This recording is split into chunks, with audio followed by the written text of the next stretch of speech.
Unimed Vale dos Sinos. Cuidar de você. Esse é o plano. Apresenta...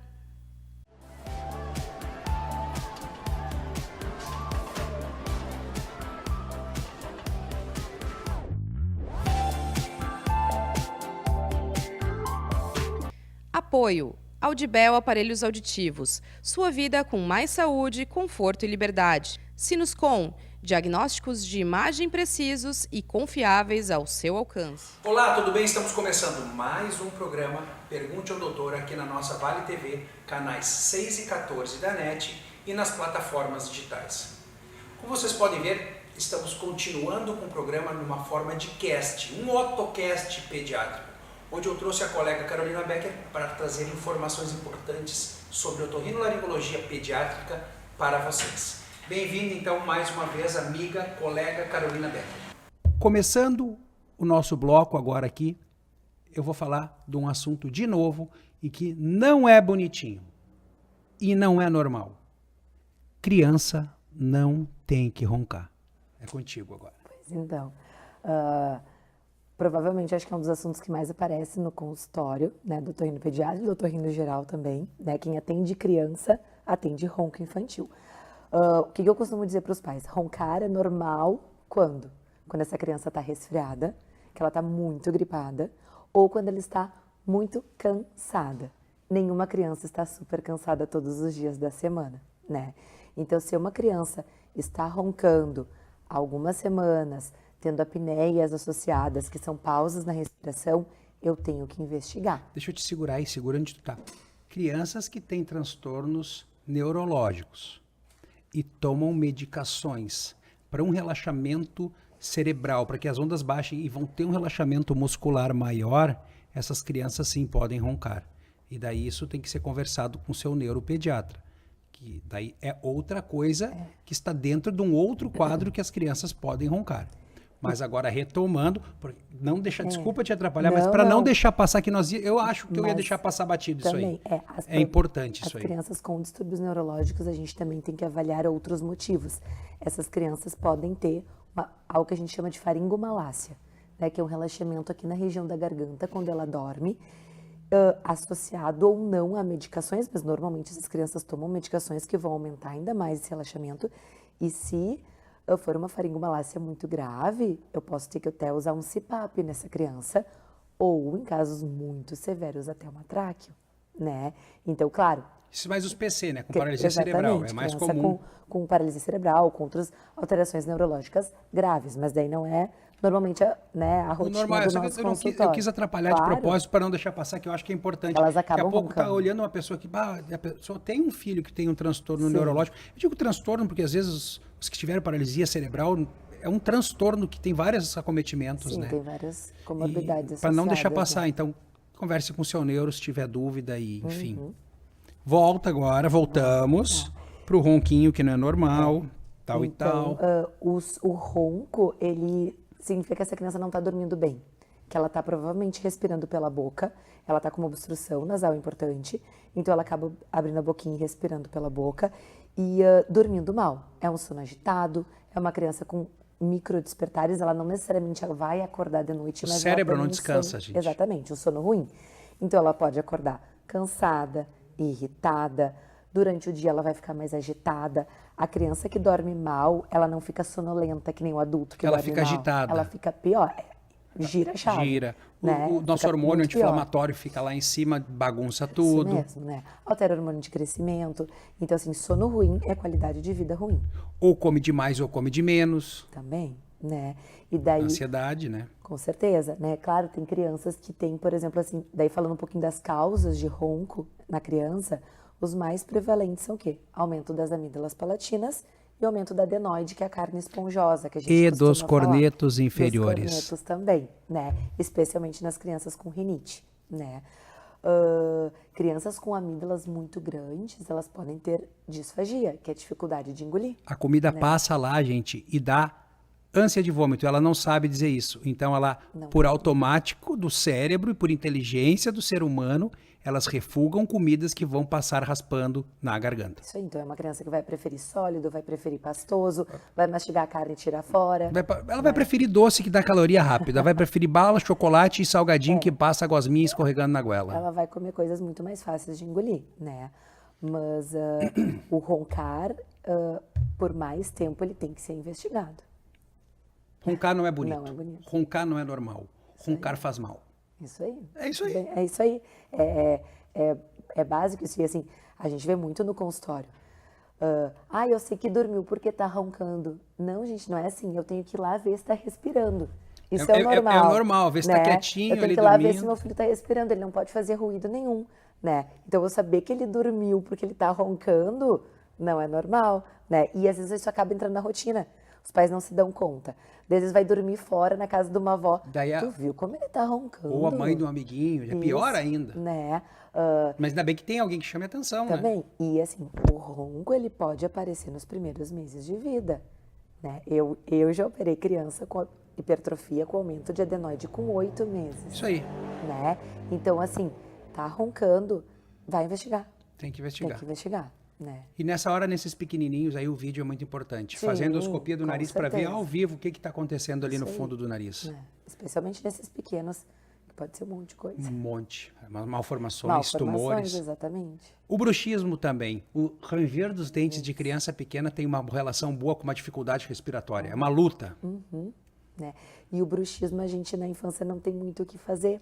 Né? Porque usar a placa é muito complicado. Os dentistas, difícil, né? É difícil, porque a criança está crescendo, tem que ficar trocando, e o ronco pode estar muito associado a esse bruxismo. A luta respiratória, você me fala. Tá lutando, tá gastando os dentes daí. Né? E é outra qualidade de vida, assim, né? Nem todo ronco é tratado com cirurgia. Isso também é uma questão. Eu não quero consultar porque vão querer operar meu filho. Tem muito ronco que a gente trata a rinite e resolve. Né? Então, a gente tenta um tratamento clínico primeiro, né? Bom, não funcionou e eu tenho uma indicação de operar essa criança. Perfeito, a gente vai discutir sobre isso, né? Ela não queria que eu falasse, mas, gente, a pesquisa de fatores alérgicos para fazer não só um tratamento com spray nasal e com antialérgicos ou remédios que enganem a resposta alérgica do corpo da gente, é também fazer a dessensibilização aos alérgenos, aqueles caras, entre aspas, que te geram alergia. Então, as vacinas para a imunoterapia, a gente chama de vacina, mas a imunoterapia para a rinite é algo que se deve ser ponderado, é algo que ainda não é muito falado, que tecnicamente é algo novo, mas a gente engana, entre aspas, o corpo do indivíduo, dando o alérgeno diluído em frações por um bom tempo da vida, sejam elas em gotas ou injeções, e que não tem corticoide, não engordam, não dão fome, não geram alterações no corpo, para que o corpo reconheça aquilo como parte de si e pare de gerar fatores inflamatórios para lutar contra eles.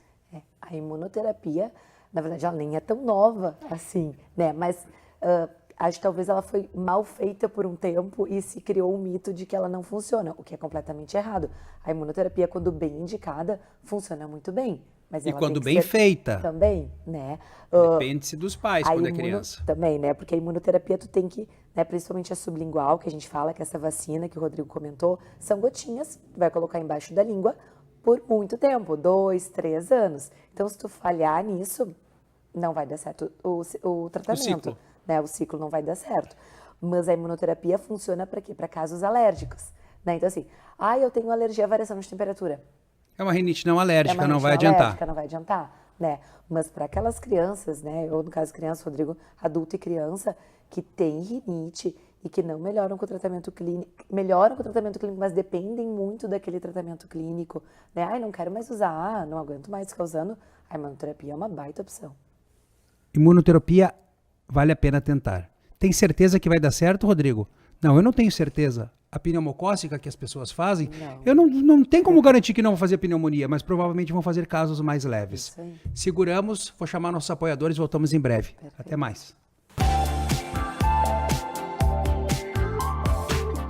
É com muita satisfação porque a Unimed Vale dos Sinos faz a entrega desse presente especial a você. É o novo Hospital Unimed, referência em tecnologia, inovação e humanização. Uma estrutura toda conectada, com corpo clínico de alta qualidade, trazendo excelência ao atendimento hospitalar. Unimed Vale dos Sinos. Cuidar de você. Esse é o plano. A Sinoscom, pioneira em diagnóstico por imagem em Novo Hamburgo, está de volta. Com um espaço amplo, equipamentos modernos e processos organizados, a Sinoscom acredita que o cuidado com a saúde deve ser acessível a todos e, por isso, trabalha com dedicação, integridade e qualidade. Conheça a Sinoscom em Novo Hamburgo. Você vai se surpreender.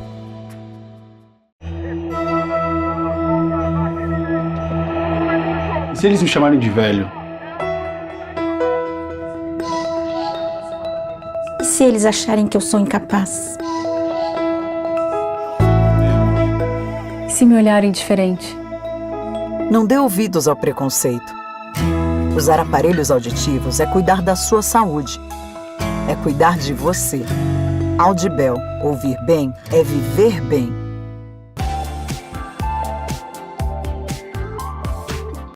Voltando então, meus amigos, no nosso segundo bloco do programa Pergunte ao Doutor com a amiga Carolina Becker, otorrino pediatra. Terminamos o bloco anterior falando sobre ronco não é bonito, ronco não é legal, ronco faz mal. Ficou bonito isso aí, né? Viu? Podia fazer um slogan assim. Viu? E vamos pensar nessa ideia. Criança com amígdala e adenoide grande, doutora Carolina, o que a gente faz? Se ela tem sintomas, a gente opera, né?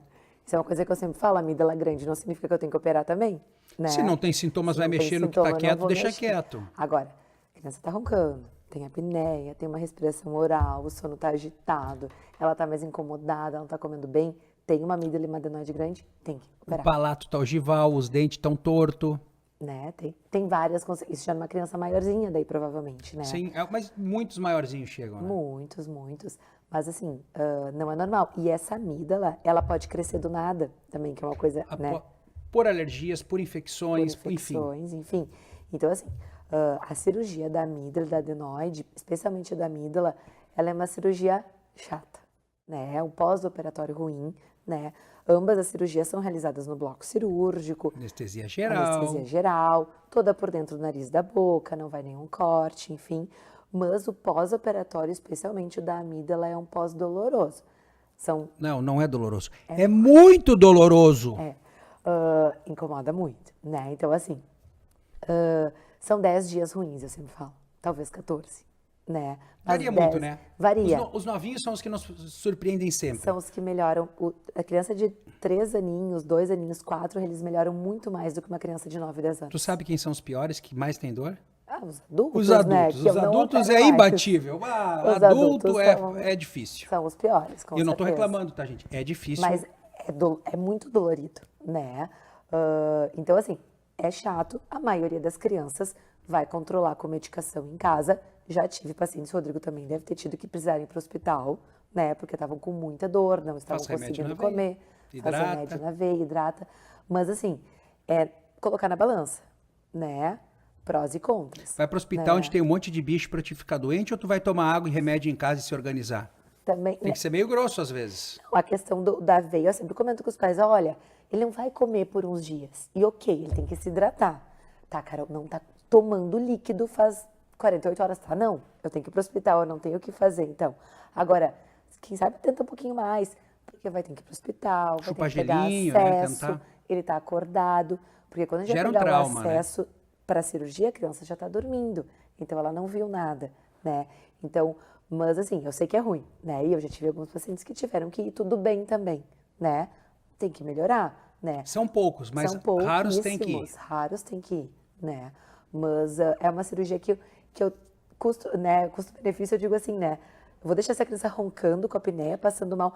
Porque só se opera depois de tal idade. Não existe isso. Né? Não tem nenhum lugar escrito isso. Se essa criança tem sintomas e está passando mal, eu vou operar ela, eu vou deixar ela passando mal até o quê? 12 anos, 18 anos para operar não faz sentido nenhum. Que vai ter consequências no desenvolvimento crânio-facial, torácico, pulmonar, tudo. Né?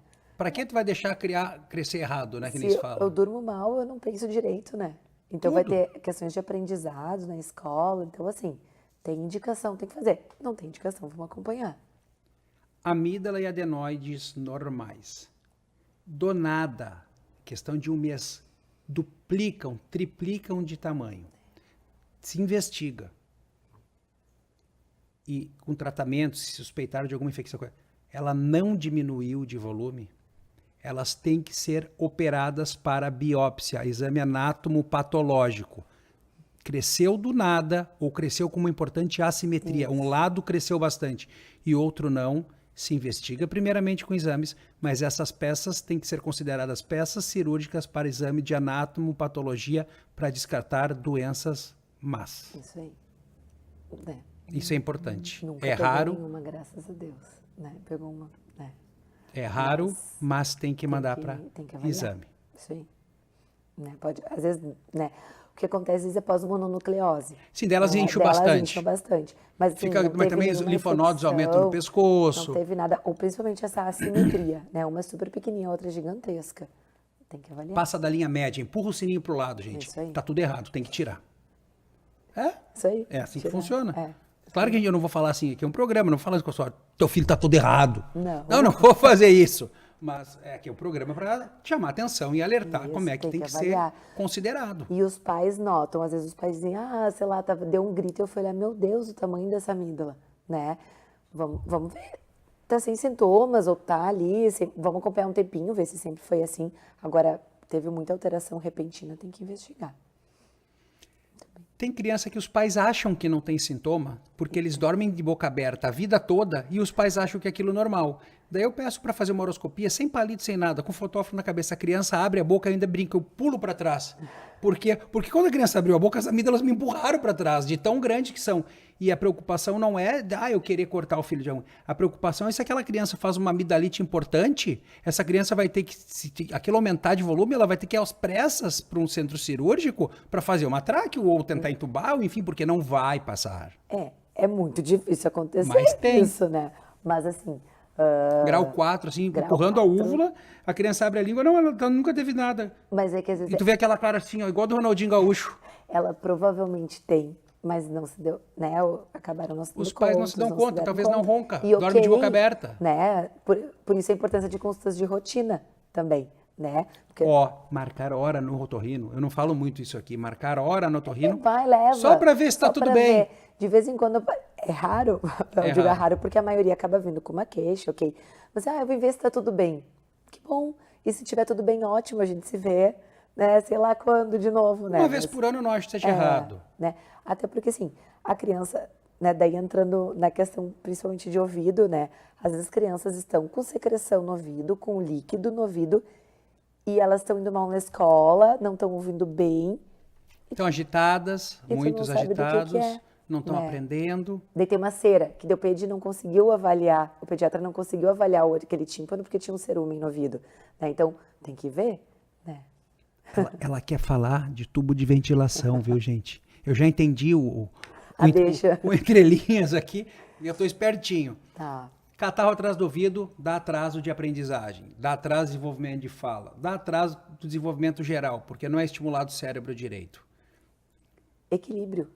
Também. Que às vezes a gente não se dá conta, né? Nas crianças, às vezes tem um atraso de engatinhar, um atraso de caminhar, porque a criança está caindo, que ela não está bem equilibrada, né? Porque o ouvido está cheio de catarro. Está cheio de secreção, né? Perde a noção espacial, né? E essa secreção, ela não causa dor, ela não causa febre, ela pode causar um desconforto, né? Às vezes daqui a pouco a criança que fica mexendo mais no ouvido, dormindo mal, né? Porque pode gerar um desconforto, não uma super dor, uma super febre. Então, assim, secreção no ouvido, toda criança vai ter secreção no ouvido em algum momento, né? Por exemplo, eu estou resfriada, né? Vou ter muita secreção nasal, essa secreção pode subir pela tuba auditiva, que é aquele caninho que comunica o nariz com o ouvido, e parar lá no meu ouvido. Ela vai ter que ir embora sozinha, e a maioria das vezes ela vai. Agora, se ela não vai embora sozinha, eu tenho que ver. Né? Às vezes a secreção, gente, ela fica tão grossa que parece um gel de cabelo. Quando a gente vai, né? Clara de ovo. Quando é uma criança que tem, né, tá 3 meses acompanhando, essa secreção não foi embora, eu avalio a audição, tem uma perda auditiva associada, a minha indicação é cirurgia. Eu vou botar um tubo de ventilação. E daí só, agora lembrando, crianças com atrasos associados em outros sistemas. Uma criança que não ouve bem, ou uma criança sindrômica, eu não preciso esperar 3 meses. Uma criança autista, né? Essa criança, eu posso intervir precocemente. E eu tenho que intervir, eu tenho essa opção, né? Porque ela já tem um comprometimento de outros, né? De outros sistemas. Então, mais aquele auditivo, eu tenho que, às vezes, ser um pouquinho mais invasiva naquela criança. Para os pais, não precisam se preocupar tanto, mas o tubo de ventilação ele tem que ser indicado nesses casos também. Não é só em casos que as crianças estão fazendo otites recorrentes. Não. Otites recorrentes já puxando, Tá. a criança não precisa ter uma adenoide grande. Mas às vezes, ou na maioria das vezes, essa adenoide tem que ser removida. Porque ali ela está colonizada e é ali que está o foco da doença. Tanto que, assim, né, se a gente for ler guidelines, orientações, a partir dos 4 anos, se eu indico um tubo, essa criança pode não roncar, ela pode não ter obstrução nasal, mas eu tenho indicação em retirar essa adenoide. Por quê? Uma criança de 4 anos que está fazendo otite de repetição ou que está com secreção no ouvido, não era mais para isso que está acontecendo. Então, provavelmente é essa adenoide que fica lá no fundo do nariz, do lado do caninho que comunica o nariz com o ouvido, que está mandando esse ranho para o ouvido. Então, eu tenho que tirar essa adenoide. Ou uma criança que já botou tubo mais de uma vez, né? Já é a 3ª vez que ela vai botar. Tem que fazer adenoide, tem que curetar. Mas é tão adenoide. Pequenininha. Esse tecido tem que tirar para nascer um novo tecido para as coisas se reorganizarem. Né? Eu sei que é ruim porque parece, né? Mas eu sempre digo, gente, Não é ruim. É parte do tratamento, Carol. Mas eu sempre digo, ninguém quer operar uma criança assim sem precisar. Mas se a criança já botou dreno 3 vezes, tubo de ventilação, tu tem que mostrar, pai, olha só. Mas às vezes os pais ficam com aquela impressão de que, né, que tu tá querendo fazer. Não, eu tô querendo fazer porque tem indicação, né? Se não tem indicação, eu sou bem tranquila em dizer que não tem indicação nenhuma para fazer, né? Mas tem crianças que eu só botar o dreno não vai ajudar, porque eu tenho que tirar a adenoide. Eu concordo. E eu acho que a adenoide 80% obstrutiva, às vezes o dreno é só um conforto para os pais entenderem o primeiro momento, já para deixar amaciado a segunda etapa, que é fazer a cirurgia da adenoide, que muitas vezes eles não aceitam em criança pequena fazer adenoide de largada. Se eu, por exemplo, tenho de prática assim, uma criança pequenininha, que não tem ronco, que não tem apneia, daí é só dreninho. Eu faço só Claro. dreninho, né? Mas, poxa, já é a 3ª vez que eu tô botando aquele dreninho, não tem porque como eu não mexer na adenoide. O problema de botar tubo de ventilação várias vezes é a permanência de perfuração timpânica depois. Esse tímpano fica tão débil, tão fragilizado, que às vezes aumentam muito a chance. Apesar de que é um risco pequeno, Mas né, de perfuração. Mas pode um dreninho aumentar. é bem menos do que 3. De 3 dreninhos. E daí no terceiro a gente muitas vezes vai acabar indo para de longa duração. Que daí tem um risco maior ainda de ficar a perfuração. Sim, porque a parte que vai dentro do tímpano, gente, é bem maior. Mas assim, é mais que o dobro. Essas crianças que já estão colocando segunda, terceira vez, o que eu comento assim com os pais é uma questão anatômica da criança, né? Provavelmente aquela criança, mas o que eu posso fazer? Gente, às vezes tu tá fazendo tudo. A vacinação tá em dia, né? Uma criança que come bem, enfim, né? Dorme bem. Que dorme bem. Mas é uma questão anatômica dela. Ela tem uma tuba que não funciona. Uma má formação. Né? É uma tuba auditiva que não funciona direito. Né? Isso, às vezes os pais ficam muito angustiados. Eu tô fazendo uma coisa errada. Não tá, né? Às vezes é da criança. Tema polêmico. Já falamos do tubinho de ventilação. Eu vou falar a minha opinião. Tá. E tu me bate contra. Tá, vou bater. Eu não gosto que lave nariz com alto volume crianças com tubo de ventilação. Se a criança não estiver respirando corretamente pela boca e essa pressão for bem fraquinha, pode ter um refluxo de líquido para a tuba auditiva. Essa é a minha orientação. Criança com tubinho vai usar sprayzinho. A não ser que está com uma baita de uma secreção, aquela que vem do nariz, parece que estão tirando fandangos de dentro, de tão grosso que tá. Daí a conversa muda. Caso contrário, eu sou contra alto volume com tubo de ventilação. Eu não. Por isso que eu toquei nesse assunto. Né, criança que, bom, primeira idade dessa criança. Não tem certo e errado, por né? isso que eu toquei nesse assunto. Não tem certo ou errado. O que eu comento com os pais? Crianças abaixo de 2 anos, alto volume é seringa, não é garrafinha, né? Então, abaixo de 2 anos eu vou lavar ou com jato contínuo ou com a seringa. Crianças acima de 2 anos, garrafinha ou seringa ou jato contínuo. A garrafinha, eu sou da opinião que a criança tem que ser uma criança de boa para lavar. Elas fazerem, elas aprendem. Fazerem, ou os pais fazerem, a criança tá ali, plena, né, para fazer a lavagem. Tu vai colocar, vai sair, tudo certo. Quando tem que ser na força, na marra, eu não sou fã da garrafinha, porque os pais acabam querendo fazer rápido e acabam pressionando muito forte. Daí não é alto volume, alta pressão e alta complicação. E daí isso sim pode ir pro ouvido. Pode dar dor. Pode dar dor. Então, criança tem o tubo de ventilação. Tô fazendo com garrafinha e a criança não reclama, não acontece nada, eu oriento a seguir. Ai, Carol, já aconteceu. Te fez com a garrafinha, pá, botou Daí a mão no ouvido. Aí eu mando parar. Eu digo, não, perfeito, então a gente vai fazer o seguinte. A gente vai usar por um tempo o jato contínuo e a gente vai testando aos poucos. Ah, Carol, tentei de novo, não deu certo, para e vá com o jato contínuo. Então, assim, acho que a gente tem que avaliar, né? Não que eu não avalie, mas... Não, eu digo avaliar a pela cada... prudência, né? já vai no jato contínuo se a pessoa tem condições também, porque o jato contínuo é caro. É caro. E ele não é tão eficaz. Porque ele é fraquinho. Porque ele é fraquinho. Então, toda aquela secreção, né? Quando tem aquela secreção, meu Deus, tu não sabe nem aonde estava toda aquela secreção da criança, o jato contínuo nunca vai tirar aquilo ali. Só molha. Né? Só é igual vai molhar barro. umidificar. Só molha o barro. Né? Então, nos pequenininhos eu até indico aspirar depois, com aqueles da boquinha. Chupa-ranho, eu digo. Mas os maiores não vão deixar, ou também tu nem vai conseguir. Mas então, eles aprendem a fungar, também já ajuda. né? Mas eu vejo, né, assim, eu indico, né? Não tolerou, perfeito, a gente vai pro jato contínuo. E tem criança com a seringa aceita. As né, crianças, algumas fazem por conta, seringa bem feitinho. Adoram, tem criança que acha o máximo, que pede pra fazer. Eu sou suspeita, né? Os meus fazem, pega de boa. Lá em casa, faz tempo que já no banho, elas usam a garrafa. Isso aí, os gurinhos. Elas usam. Eu levo a morninha pro aí. banho e façam aí. Isso aí. E acabou sendo uma brincadeira. Tu vê que, gente, existem temas polêmicos e não existe certo e errado. Existe a experiência de cada um, sempre na intenção de buscar o melhor para o seu paciente. Ou o seu cliente, modo de falar. Mas, né, não deixa de ser. Tu acredita que já não conseguimos falar muito mais coisas? Não falamos sobre a apneia, sobre CPAP em criança, não deu tempo. Passou, o tempo vai. Viu? Foi. Estamos encerrando mais, então, o nosso segundo bloco do segundo programa em modo de otocast pediátrico. Foi isso que aconteceu, porque falamos do otorrinopediatria. Muito bem. De novo, as câmeras são tuas, para deixar teu @ para quem quiser te seguir. Então tá, queria agradecer o convite, então, primeiro, né, por ter vindo aqui. Né, no Instagram, meu Insta é @carolinabecker, _otorrino. Lá tem várias dicas, eu gosto de conversar bastante, tem várias perguntinhas, né, para as mães, para os pais que me acompanham. E é isso, muito obrigada pelo convite. Então eu agradeço a colega amiga mais uma vez pela presença, mesmo estando disfônica, conseguimos tocar os blocos dos programas aqui gravados hoje, deu tudo certo. Agradeço a atenção e a paciência de vocês. Mandem suas perguntas para que cada dia possamos crescer mais no nosso programa.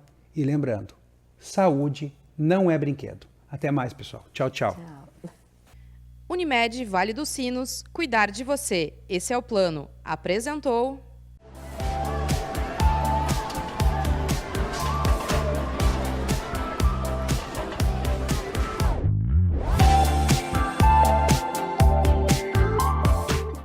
Apoio. Audibel Aparelhos Auditivos. Sua vida com mais saúde, conforto e liberdade. Sinuscom. Diagnósticos de imagem precisos e confiáveis ao seu alcance.